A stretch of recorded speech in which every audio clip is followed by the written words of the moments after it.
Hello అండి, welcome to my channel. ఎంతో టేస్టీగా గోంగూర కొయ్య తోటకూర పులుసు ఎలా చేయాలో చూసేద్దాం. ముందుగా గోంగూర కొయ్య తోటకూర కట్ చేసుకొని క్లీన్ చేసుకోవాలి. ఒక 2-3 సార్లు బాగా శుభ్రం చేసుకొని ఒక దబరాలోకి తీసి పెట్టుకోవాలండి.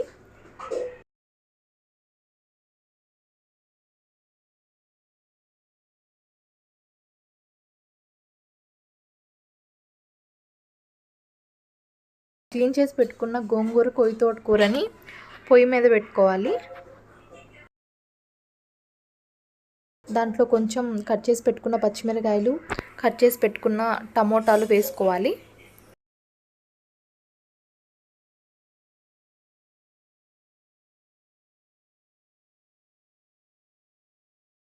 ఒక స్పూన్ సాల్ట్ కూడా యాడ్ చేసుకోవాలి. ఒక 15 మినిట్స్ మీడియం ఫ్లేమ్లో బాగా మగ్గనివ్వాలండి.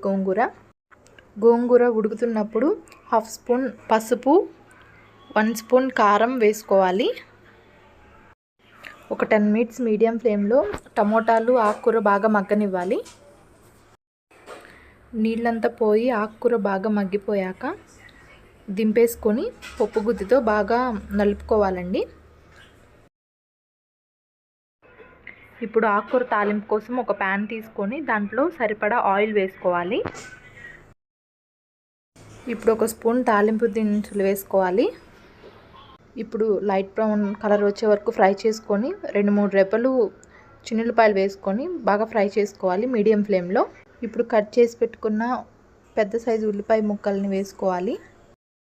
అవి కూడా లైట్ బ్రౌన్ కలర్ వచ్చే వరకు ఫ్రై చేసుకోవాలి.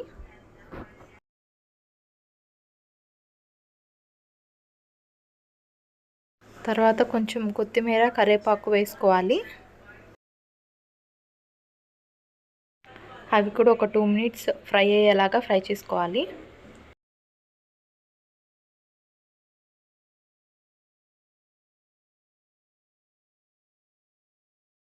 ఉప్పు ఇందాక కొంచెమే వేసానండి, అందుకని ఇప్పుడు కొంచెం సాల్ట్ యాడ్ చేసుకుంటున్నాను కర్రీకి సరిపడా.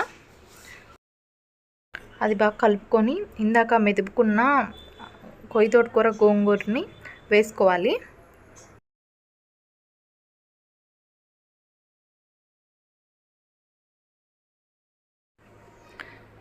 మొత్తం తాలింపు అంతా పట్టే వరకు బాగా కలుపుకొని ఒక 5 మినిట్స్ లో ఫ్లేమ్లో మూత పెట్టేసేసి కుక్ చేసుకోవాలండి.